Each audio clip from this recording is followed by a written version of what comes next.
श्रियकान्ताय कल्याणनिधये निधयेतिनाम् श्रीवेङ्कटनिवासाय श्रीनिवासाय मङ्गलम् लक्ष्मी सविभ्रमालोक सुभ्रूविभ्रमचक्षुषे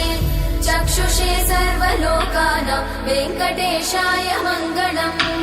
श्रीवेङ्कटाद्रिशृङ्गाग्रमङ्गलाभरणाङ्गये मङ्गलानां निवासाय श्रीनिवासाय मङ्गलम्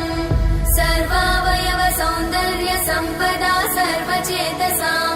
सदा सम्मोहनायास्तु वेङ्कटेशाय मङ्गलम् नित्याय निरवध्याय सत्यानन्दचिदात्मने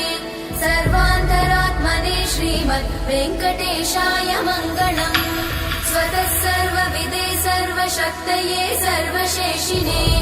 सुलभाय सुशीलाय वेङ्कटेशाय मङ्गलम्।